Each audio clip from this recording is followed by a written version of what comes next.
Crowdfunding roundup. Yes, what's new, what's hot, my thoughts on it, and spending way too much time on one of the best games you may or may not be a target audience for in the form of Rolling Deep from Bitewing Games. Is it that good? What should you know about it? Slay the Spire as a solo game only? Well, let's talk about a dice-driven aspect, but you want the games. You don't want the ramble. Let's freaking go. You interested in me doing some merch? Yeah, you want merch? Let's go do it. Let's talk games. We'll get there someday.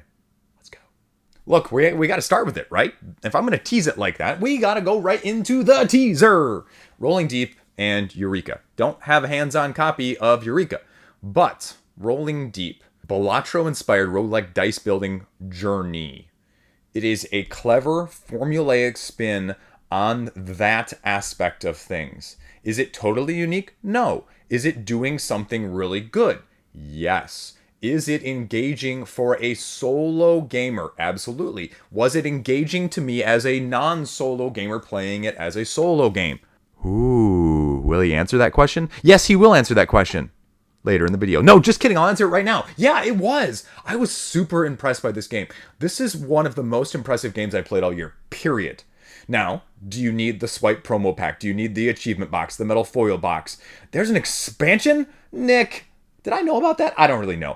Squishable stacky mushroom tops, you don't need those. The biggest challenge of this game, honestly, was idiot me trying to put together the dice tower here that rolls these big, chunky, clunky dice that you get to use the sides of to rip off the other sides as you upgrade them as one of the things you can do in the market, as well as upgrade the results that is part of your engine building combo situation.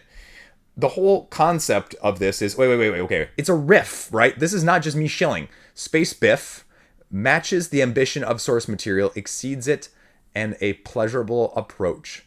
And the best dice I've handled. Oh, your boy isn't just, whoa, that's me. I wasn't expecting this. I haven't actually looked at this page. I stand by that quote. So in case you missed the earlier part, it was truly one of those games I go, this is really simple.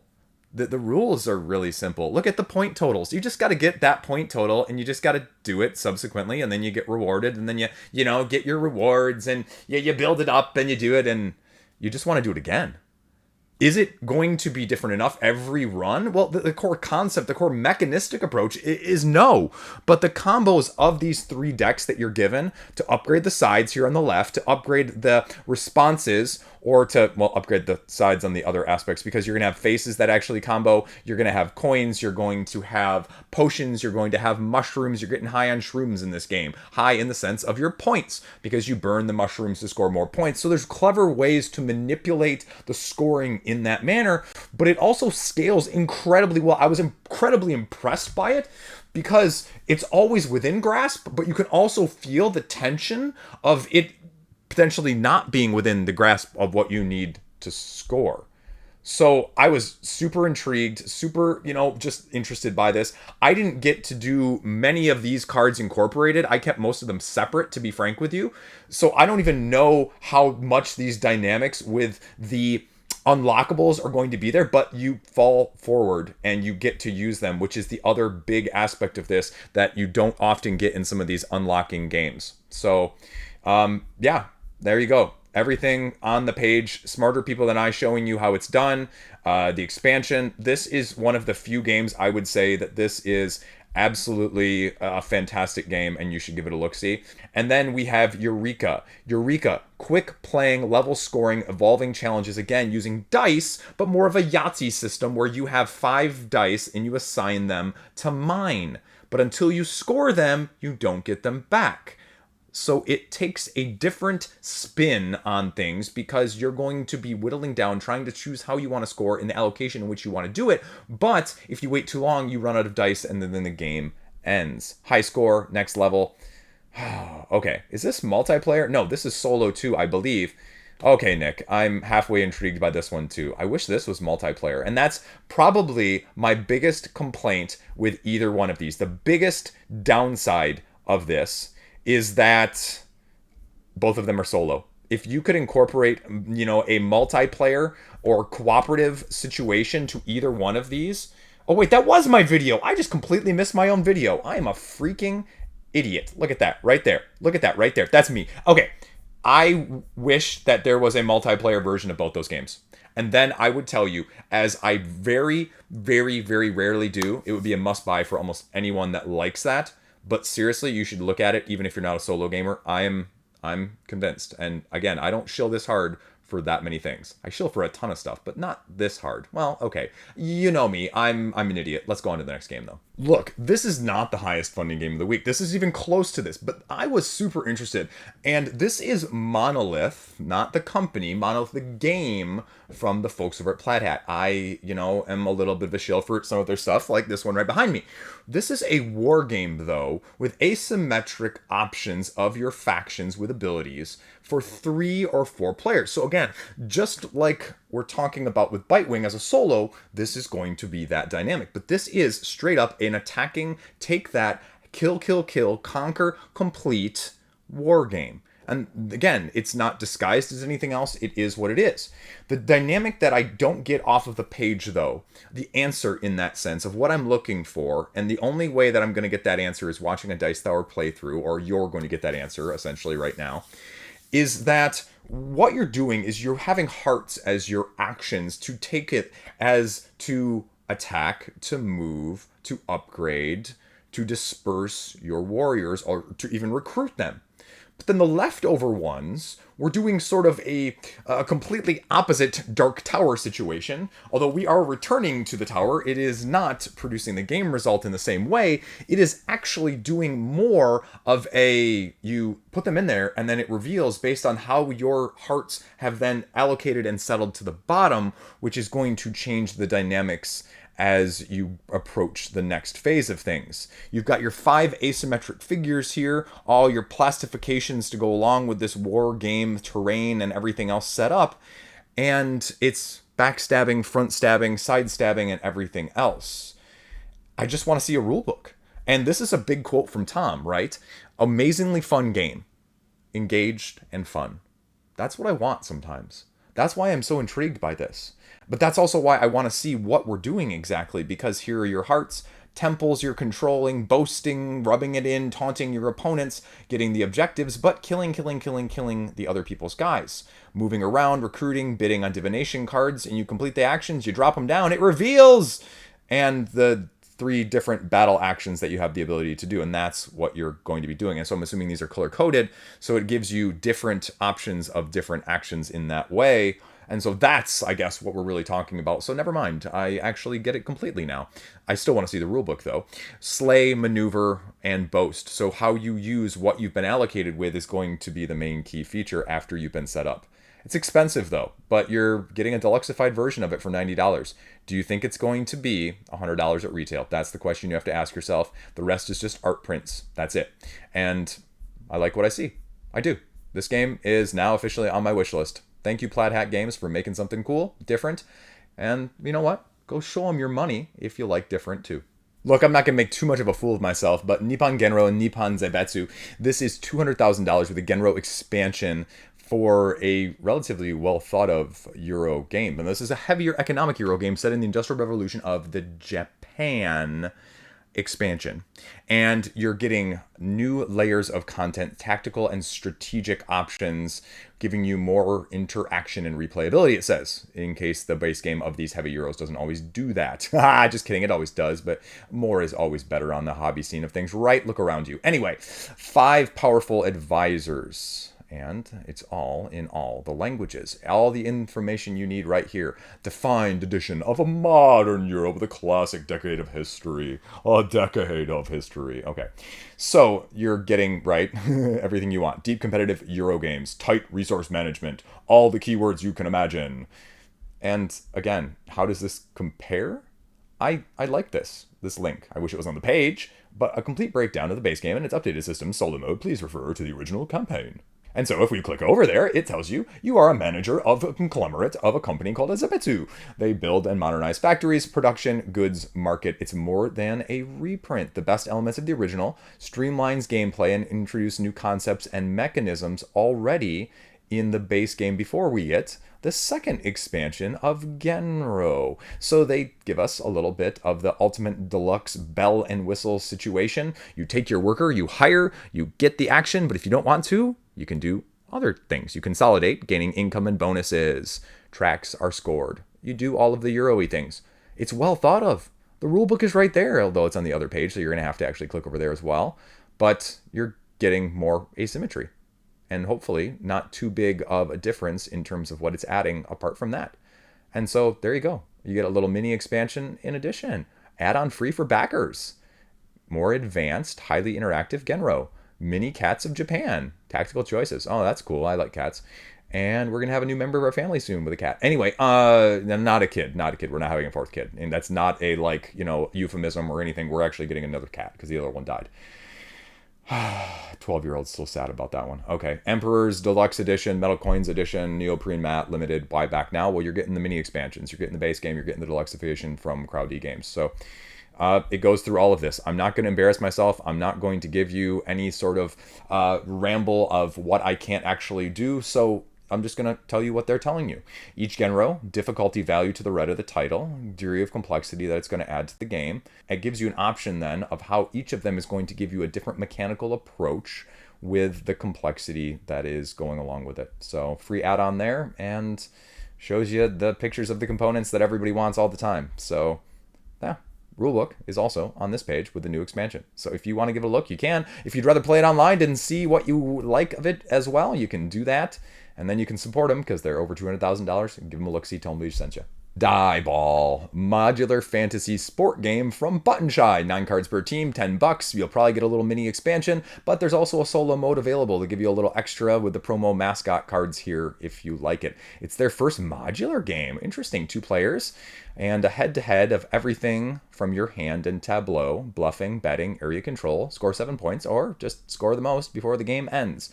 You are setting your plan as the offense. Select your cards. Do run, crick, or throw. Each card gives you 3 selections as the defensive player. You're making a secret bet as you're trying to paper, scissors, rock, tic-tac-toe, guess what they will choose, and remove the ability or remove them completely. After you select them, the defense bets, counters them, and you have to actually then run the play, counting the cubes in order to control the territory. If you survive, they can contribute on. But you can lose them, so the last one standing is going to win. Offense, they advance the number of spaces. If a run moves 1 space, a kick move 2, 3 is a throw. Any non-scoring successful play will increase the value of the ball, so the points, I'm assuming. And the defense is the last to have cubes on the field. You get the ball back. That's interesting. I like this. And you can totally see where they're going with this. If you've got a little bit of asymmetry between each of these teams here, you could totally modular this thing up even further in the future. So it gives you all of their abilities. It gives you the blown up versions of their cards and their actions that they can take. And you know what? Button Shy's killing it. It's only got $7,000 because they're not putting a bunch of their back catalog in here, but that is freaking good for what the price point is funding-wise. So there you go. Sprout it up, ladies and gentlemen, because we are sprouting a game that sort of looks like Vicious Gardens, if you remember that game, but it actually is going to be a game about trying to keep the house plants alive.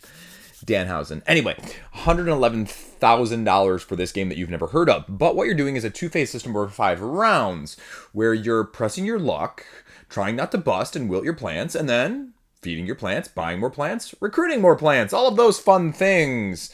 Because what you're doing on a turn-by-turn basis on the first phase is you're flipping over cards that you can see here. Well, actually, those are the plant cards. Okay. We'll get to it eventually, right? I'm sure at the top half of the page they show you how to... No, they don't. It's all the way down here at the bottom. But essentially what you're doing is these cards will have numbers on them for one of the 4 basic nutrients. And you flip them over. And if you surpass the round card that tells you how much nutrient you can get, well, you bust. And then you have to wilt like half your plants. But if you don't, you keep going. You push your luck. So everyone's getting these same resources potentially. But if you stay in longer, you might get more, but you might lose it as well. Like a quacks only with card flipping. And so then you do the second phase of things is getting all of your plants that you're buying, that you're growing, that you're utilizing. So that's everything you need to know. What are you getting, though, as an extra? Upgraded wooden player and score tokens. and 2 cards. Those 2 cards right there. So there you go. It's a pressure luck, and Rebel has a solid product that people are liking right now for $69 deluxeified that, and the $39 gets you those slight deluxeifications we were talking about there. You want to bling it out? Holy crap. Right? $39 to $127. That is a huge range. Carnivorous Plants expansion. More interactions between players. Ooh, what do you get to do here? Choose another player to give you 3 nutrients. Okay, so you add some Take That. And a solo expansion if you want to add it as well. Oh, a mini fungi expansion. Yeah, this looks a lot like Vicious Gardens to me in all capacities of the randomness. So, Vicious Gardens was a nice game. It wasn't that well balanced, but it was still fun if you got rid of the balance issues. But that Sprout, give it a look-see, and maybe it'll whet your fancy or grow your fancy. Next game. Yeah, I'm throwing a game that you've never heard of on here. Another one, $400? Chris, why are you talking about this? Okay, it's a produced game already. It's got the seal of approval, though, from the Dice Tower as a 2024 previously published Polish game. And produced, I can use whatever words I want on my channel. But essentially, the whole gist is you're trying to make poker, but you're bluffing, doing hands down, grab them faster than your opponent can. So on your turn, you play a card to a pile. Then, on your turn, you also have the option to move a card from one pile to the other. Lastly, you can pass. But you pass twice in a row, or both people pass, then you rush out to grab the cards and make a stronger poker hand than your opponent. But you don't want to get the broken gun card, because otherwise you can't shoot and kill them and take them out. But that's it. Well, and here's the Dice Tower comments. So Chris Yee likes it. I think it kind of looks like a cool concept. It gives me a lighter vibe of the Osprey release Rattlesnake from earlier this year, though. Check Rattlesnake out. That one's definitely worth it as well. Okay, we're talking Siege Perilous from Play to Z. Did you ever want Tales of Arthurian Knights to be a Euro game? Because that's kind of what we got going on here. I love the artwork, actually, but it is an open world, Euro style, expansive, go where you want, do what you want style game. Sandbox, period, 1 to 4 players, 3 different modes. What do you want to do? You want to play multiplayer, you want to do solo, legends, and 200 illustrations. That's impressive. Okay, here's the trailer, here's the gameplay, here's the draft rulebook. You're going to have to watch a video, though, or read the rulebook, because there really isn't a great what is going on mechanically anywhere on the page. 2 actions, 3 options that you get on a turn-by-turn basis. Now, truth be told, this rulebook is a little dense, it's not formatted, and it's already 18 pages. So when the rulebook final comes out, it's probably going to be a little bit longer, because as you can see here, this is what they've got formatted in the, cool Word document style. So if they give you a little quick start here as well to learn it, right? You've got additional resource types, you've got quests that you're trying to fulfill, you're moving your ranks up skills, moving quest locations, trying to get where you need to, and making rolls. Move, enter a map location, attempt a quest as the 3 main actions that I mentioned. Now you can visit places as well, giving you available interactions in terms of contest sites, fountains, and the Forest Sauvage. So it runs you through essentially what a couple turns look like as the quick start, which is kind of nice. I like rulebooks that do it, especially when it's not as intuitive. You're going to have a retinue of knights that are actually going to be part of your assets that you're going to be managing. And those different knights are going to give you different abilities that are, collected from the areas you would expect to get knights from. Politicking, tournaments at castles, heroes that are going to give you benefits, essentially. But if we scroll down further, this is the main thing that you're going to want to know from a mechanical aspect. This is a die rolling skill system that they've got going on, overcoming the challenges and which combinations you're going to have to deal with. Die values and types that are going to be available to you, but you're gathering, rolling, manipulating, because obviously with a dice rolling game, you have to have ways to mitigate the randomness and the luck portion of things that goes along with this, and they've provided that with your various abilities, your powers, and your assets. Things like your wisdom dice, your blessings, your candles, in order to manipulate it, as I just mentioned. But in between rounds, after everyone has taken their play, it talks about tokens that will appear as you move the ground track marker up the game track. foreign campaign cards, green Merlin. What the hell is a green Merlin? Is there a gray or a blue one? Red Merlin as well. Okay. And titles as well as tales that you're participating in or even forced to participate in. The quick play went into those 3 actions you can see down here, but you're also going to have optional equipment actions that you can do, as well as those contest sites that we alluded to before. All of these variable locations and resources that you can gather. And, you know, that's about what we'll go into right now. You're going to want to watch the gameplay video, though, to get a better sense of things. I really like the way this game board looks, but it's going to cost you a pretty penny, even though you get this nice little free dice tray, because you can get yourself deluxeified, but you can also bling it out and get yourself in the game as well as character art. 8 player boards, though. 8 player boards. That's a lot. 300 cards. Not as many resources or components as we see on a lot of other games, but as you can see here, asset art, $460, $560, $250, $300, $760, $910. You get an original gold leaf painting of a legendary character or magical item. I mean, right? You can go for it if you want. But just the regular GameFound edition is going to cost you $100 for the deluxe. So that's what you need to know. And it's funded. So does that sound interesting with a Tale Quest-based Euro system? Well, give it a look. Now, next up, we have Sovereign Shogun from Phalanx Games. And there are some people over in the comment section, especially on Board Game Geek, saying, you know, Phalanx has a lot of projects that are unfulfilled. I think they said something along the lines of 10. I have not checked that out, but that is a significant amount of campaign projects to be simultaneously juggling. Okay, that aside, 200,000 US dollars, 9,000 people following this, but only 800 people backing it, which I guess is about proportion. What they say is about 10% of your followers will be backers. But that's a lot of money for 800 backers, so holy crap!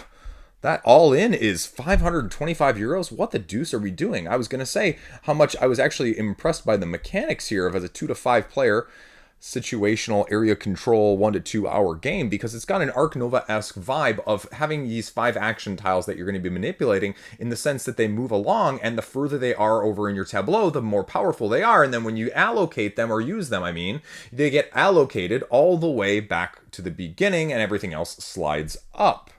With some asymmetry, with an extra expansion here to give your commander a legendary feel with extra artifacts, items, and stats. It's going to be a little bit exclusive, as they say right here, special add-ons and campaign materials. So we'll see what those are in a second. The all-in, we saw about that. Okay, 100 euros is going to get you that in the expansion. Okay, complete. Whoa, my gosh. That is a lot of gameplay expansions. I mean, this is CMON level, 5 extra gameplay expansions. Wow, that is a ton. What are all of those right now? I mean, you're getting the extras, which is nice. I like the idea of the extras as an incentive. I like my play mats nowadays. But what else are the actual gameplay expansions? Talks you through some of the leaders, gives you a little bit of the overview of the components, what makes it different here, the actions like I talked about in an Ark Nova sense, the domain that you have 2 different boards as you're controlling on the map, but unlocking more capabilities as you place them down, and you can do several different ways to win. Okay, diplomacy, a little bit of blood rage, a little bit of rising sun. I'm joking. It's not exactly like that, but at least with the negotiation and the, you know, area control killing sort of thing. It runs you again through the choices, the actions, and how you're going to be building your clan along the board. Buildings on the map control provinces, strengthen, but each building removed, like I said, unlocks new capabilities, more efficient, more flexible, more dangerous, and hopefully more asymmetry, because you're also going to be having to deal with the seas. Okay. I'm intrigued by this one. I did not have this one on my radar as something I was super interested in, but that price point, whoo boy. I actually reached out to Phalanx, I think, a couple months ago, and they said there were only 3 prototype copies, and so that's where the 3 prototype copies are. Let's see, though. It says 2028. That's the other big thing you got to be aware of. Okay, wait. Okay, wait. Where is the gameplay expansions, though? We're seeing this. Okay, that's fine. But I'm not seeing the expansions anywhere. How the games previously differ. 5 and 4, victory, victory, seasonal. Okay, I mean, I like this if you're looking at the previous games. I mean, imagine that on a CMON page showing you Blood Rage, Rising Sun, and Ankh. That's not bad. I don't mind that. I'm still wondering, though, because it's not on the page in that way, what are those other gameplay expansions that I was just talking about? Because if you look over here, all the way at the top, actually, is the pledges that it looks like we're getting a bunch of stuff. Oh, so you click on them, expansion 1, expansion 2, expansion 3, expansion 4, expansion 5, and a big box. So can't be added to your pledge separately. Oh, well, I'd like to know more of what they are, because I also don't want to pay for a bunch of expansions that I'm not sure I really want or that would be good fitting to me. When I go over to the updates here, unfortunately, right prior to me filming this, there's nothing out there. So we're going to have to wait and see. I would be really hesitant to back at that level. How many people are actually backing at that level right now? Let's check this. 182. So, about 13% of people are backing it at that level. And 63, holy F-balls, Batman. Oh, I guess they're getting both games. But still, holy F-balls. I mean, again, I am adding them into my wish list, but I need to see more. And my biggest problem with a game like this is it's probably going to be best at 4 or 5. Maybe 4, and that's hard for me to get tabled. So, okay, it's a maybe. Assault Red Horizon 47, the revised edition. It's a tactical war game. I don't have a clue. 42,000 euros, though. It's a war game. It's a Rise edition. Did you know that you needed a 2.5 edition? I don't have a clue. This is not my vibe. I'm just showing it to you because I know some of you will be interested in this. Is this a good price for a war game? I have no idea. Do you want an expansion for a war game that's second reprints? I don't know, but I'll at least include it in this, and you can check out smarter people than I, like the Discriminating Gamer there, and see whether or not this war game is right for you. I cover it because it's on here and it's raised money, and I know a few of you will actually be interested in this one, and I'm not going to make a fool of myself too many times in a video. I have never heard of this game. This is Small Star Empires, but this is the 10-year anniversary edition. It's funded at $32,000. And it's 1 to 6 player spacefaring game, but it's doing something different because you essentially just move like in a straight line from one hex to another. And as the game progresses, the spots in which you can colonize become less and less. And the different actions that you can do in the empty spaces versus the nebulas, and there's a big black hole tile as well, are going to be varied and give you a variety. And so you can see kind of what it looks like here with the planetary systems, the places with the empty systems where you can form your trading stations, as well as the nebula, which are going to be sort of a set collection point at the end of the game. The setup of this hex-based system also is going to be completely different depending on the player count, to either give you a larger area or to make it more constrained to force you to be interacting, as you are also going to be having abilities unlocked and doing some take that. By the way, you can pass through a freaking wormhole when you're moving. That's pretty freaking sweet. Now, there are lots of variants that go into this as you're moving, because you can move into your previous stations, but you have to be able to move. The game ends when everybody can't move any more of their ships. But the variants here at the end are really where the variety is going to come, because as I mentioned, this is a collection, a complete big box selection of small empires, all into one here from Arcana. And so you get the variety with the mixing and matching of these tiles that you're also going to be able to include. Now, if you want to campaign it, you can do that as well. So it's an intriguing concept here. I don't really think of any other games off the top of my head that do something similar in just a straight directionality and build. So that is kind of neat. It's definitely a try before I buy, though, I feel like, from that aspect, because I do like the spatial abstract nature of it with a little bit of a Euro feel when you're going to that space and then utilizing it. But I also am horrible with spatial games. The circular board right here, that's the scoring track. But you're getting all of the previous content from the original now in an upgraded box. So you're getting everything previously as a 4X style game. And I kind of like the simplicity of it, because I bet you can probably play this at the higher player counts in like an hour probably. So that's intriguing. I am vastly more interested in this than I was when I clicked on the Board Game Geek link to pull up the page to see and cover it for you guys randomly. So, okay, not too shabby actually. Am I going to add it to my wish list? Oh, I don't know. That's tempting though. $42 for the lower price point, and the deluxeified. Oh no, that's not even deluxeified. That's getting all 3 of their games. So if you want the collector's edition, anniversary edition, 5 to 6 player expansion edition, and all of the other stuff, all of the extra stuff, you can do that. Oh, the standard edition. Okay, so I was wrong. The standard edition doesn't get you all the extra gameplay content, but the big one does. So 116 versus 42 though. Whoo boy, that's expensive. Reviews and previews, all of that. I guess I'm wondering what's in the collector's edition. Let's go back here for a second and see what terms of gameplay content, expansion-wise, are we getting apart from the cards with a little exclusive couple cards there. What's extra? No, I mean, like, okay, is it just all deluxeified versions of things? $80 for a deluxeified version?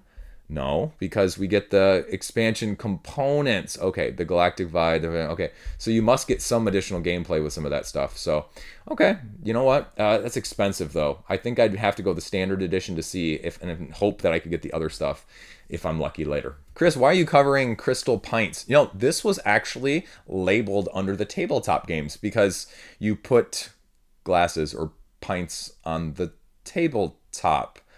Oh, good job, Kickstarter. Oh, right. Evolving drinkware. The refractive revolution. Perfect CO2 and flavor. Let's get bubbly. Advanced nucleation. They're just throwing out stuff that you've never heard of that makes no sense, but it's marketing and it's got $32,000. Hell, this is my channel. I can talk what I want to talk about. Throw the link in down below. You know I'm good for that at least, right? If I'm going to tease you with it. Neuroscience STEM-based cooperative pandemic-style game? Bridging the 4 areas of Jay's brain in order to win? 2 actions per turn economy? With a Euro feel, engine building style? Yeah, that's what we've got here with the Synaptic Symphony. I had to say that slow because otherwise it'd be a tongue twister and I have to do about 4 takes. Now you win by mastering the social emotional skills to level 3 by connecting all of these areas. Neuroscience in a board game. No, really, that's the tagline. It runs you through your actions here because there are no turns. You get to use your 2 actions in any order that you want. You're playing over 12 rounds or 12 months. You have a year to make J actually work. Draw your resources, share it to somebody else, learn a skill, or use the 5 special actions. So really, it's really like 8 actions, but you know, it's 4 general. Super draw, super share, super learn. Peek and convert. Well, at least they didn't give you crazy terminology that you can't actually understand what the mechanism is supposed to be doing because they didn't use the just universally recognized term instead. So I like that. You use your resources to level up the skills. The resources then can use to get other resources if you don't have the right resources. And you increase the skills by just spending. And then you get more connections and you get more rewards as you go up. You get little neurons to actually place though. And like I said, connect them. So I wasn't expecting this to have $45,000, but people like neuroscience. So, well, there you go. $49 and a VIP special, $69 with the analysis paralysis expansion. Oh, from Grant Lyon. Ooh.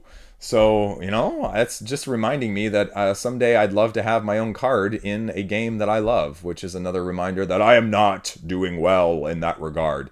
Backer Crew, boosted by Backer Crew. The Play Therapist Pledge. Well, it gets you the therapy expansion and an emotional wheel tool. Okay. And stretch goals. Anyway, it's STEM-based, it's educational, but it's a little bit of board game in a nutshell with neuroscience. Sprinkled all over the place thematically. There you go. Craftoria, $1,300. Yeah, it's funded. Yeah, we're covering a lot of small games this week. 2 to 4 players, 45 minutes. You're kind of set collecting. It's an engine building card game where you get more craftsmen, get combos, earn prestige, which are your victory points. You got master cards, you got craftsman cards, grand order, standard, and workshops. You have 6 different types of workshops that you're going to be using these gnomes in order to work in potentially up to 2 different workshops, hiring to get better combos and efficiency, and assigning them to get stronger actions as you progress.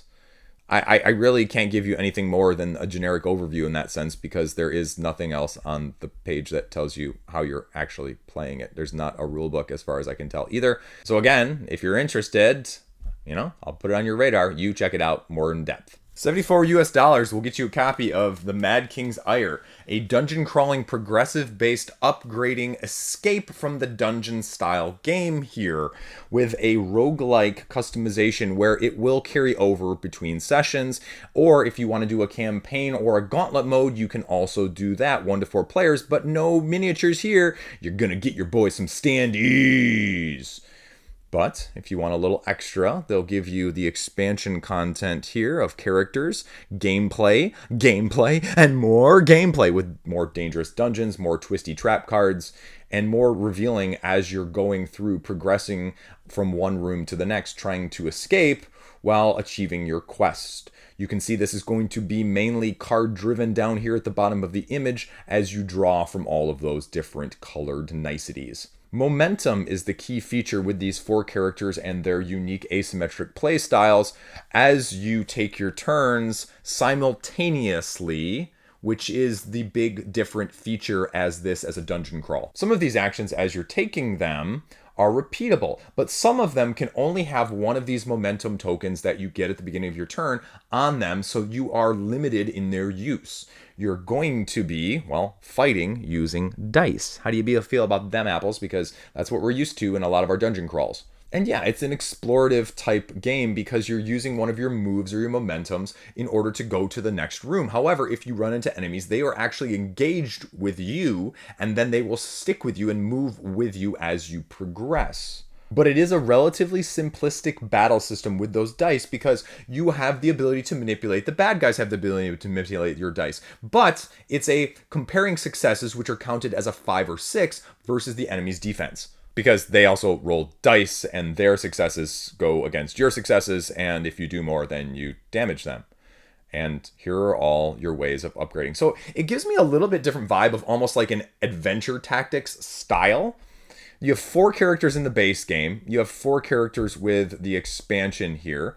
And you're getting a ton more rooms and task cards with the gameplay expansion of the dangerous dungeons and traps. So I feel like with both of these, I'd almost want them, and I just hope it doesn't feel incomplete with the base game in that way. I've had this game on my radar for a while, and I think this would be a great intro game for my kids to be able to get into something like this, especially if it carries over between, because we're playing through Teenage Mutant Ninja Turtles, the one on Nintendo Switch that has the roguelike style of things too, so they really are enjoying that, so I think this would be right up their alley. But there you go, $27,000. The Age of Comics, the Vault Collection here, is an expansion for the 2023 game from Lyra Studios' Age of Comics. It has a modular ability to add to the base game that has been previously very difficult to come by. 4 expansions, 18 new comic book titles that you're going to be able to manipulate. The tricky part, though, with several of these as well that have gone live lately, is that this is, like Entropy from the previous crowdfunding roundup, is an express crowdfunding. Express crowdfunding. You pledge, you've bought, folks. No later pledge managers. They tell you what you're getting here. You're getting all of those comic books I just mentioned in the form of the 4 different modules. Guest art comic books, the War expansion, specialization creative cards, and objective cards. The only question is, are you actually going to like them all when you get a modular shaping all in one box? I have no experience with this 2023 game, but IGN named it among the best worker placement games of the year when it came out. So if that's intriguing enough for you, go look over on Board Game Geek and see what their other reviews are telling you and decide for yourself. Deathbinder, second print edition, a deck deconstruction dungeon crawler that you can delve with Descent, enough D's right there in a row, as a solo game, but also a 1 to 2 player cooperative. You're doing deck deconstruction here, which is a leak mechanic. Your dwindling resources with asymmetry are going to be slowly weaned down and lost as you go further. They're offering an expansion this time around, which gives you more mechanics, and it speeds the game up potentially if it was too long in the first place. Enemies are actually going to be able to defend better, and you can increase the difficulty as well. Side quests, threat, enemies, abilities. Again, I'm going to leave it for you to give a look-see. The rulebook is on the page, and it's a nice 27-page dense rulebook of how you're going to be manipulating these cards, the different modes that are going to be available to you, even how you're going to do solo with a round overview, schematics, as well as the introduction to the cooperative play. So, looks like a solid thing. Again, I'm just kind of surprised that you've never heard of it, and I've never heard of it prior. So, it's got $1,800. That's well over their funding goal of $132. So, well, go look, give it a look. Netherworld Candle, Echoes of Forgotten Tomb, a 1 to 4 player cooperative sort of dungeon crawl with a 48-page rule book, previously funded on the Chinese equivalent of Kickstarter, and on G-Stone, which I guess is the Chinese equivalent of Board Game Geek, has an 8.1 rating and is now coming over to the rest of the world. I like this. This is a great quote. I wish more people would play tongue-in-cheek in this, though. Adventurers have a habit of trusting shiny promises. You throw money at 3D renders and wait 3 years for a broken game. Not in my tomb. Here you go. This is what we've got going on. I'm going to check out Modian because I want to see what's the top funded over there for crowdfunding. Not even just, games, but everything. I'm just completely curious. And 6-month stretch pay. So when are we actually getting this, out of curiosity, if you're going to tell me that, as the quote up there? May 2027. So 11 months. Ooh, 3 expansions to go along with it as the Immortal Pledge, which I'm assuming is the gameplay all in here. We got the Bandman Legend, the Roguelike expansion, the Unsealed Box expansion, and you get a free Metal Incense Burner. Woohoo! Okay, but how do you play this game? Because you want the short version. I like this. Fine. Whoever put this page together, you get the star in the win for the week. You get 2 phases. And again, thank you for not making me try and summarize a 48-page rulebook any further horribly than I could have. The illusion of choice, the story phase. So you're having a narrative intervention along with this, spending your karma, moving across, choosing the storybook, making the choices, getting skill checks, gear up, rinse and repeat on the adventure phase. It reminds me of almost like the Harakiri or a couple of these other games that are giving you sort of the overworld. Then it gives you what you're doing on a more detailed adventure mode, getting your actions like we just talked about, playing your cards, and doing the enemy encounters afterwards. Rolling dice, enemy A5 phase. Ooh, those are small, but that's kind of cool right there. I like that miniature, but you don't realize how small they are until you look at the player board, if in case you missed that right there, right? Those are small guys. And again, seems like something's kind of interesting here. But it illustrates that you want a story-driven cooperative game. And this is going to give you it with the alpha gaming put aside, because you're going to have to micromanage yourself and not micromanage your friends. You've won me over, just from the way this page has been set up, by saying I threw your plastic dice in the trash, you get skill checks, you get double-edged swords, drawing a Gate of Death card, score a guaranteed hit, but you're going to pay for it as well. A living campaign. I mean, I'm going to give this one a harder look. Like I said, I wasn't kidding about this 48-page rule book.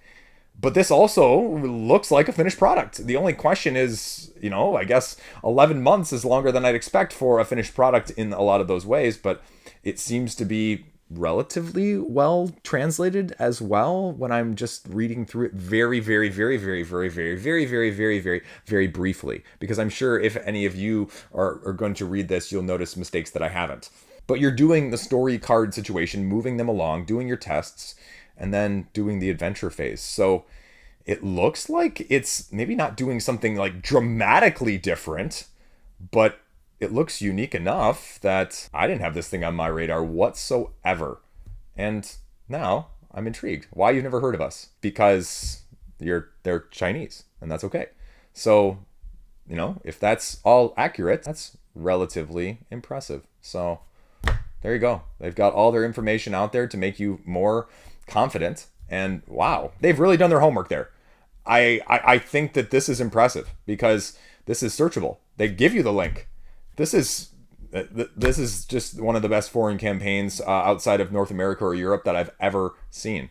So there you go. But they are saying right here, right, that they previously used AI, but now that's maybe why they are taking so long to get it.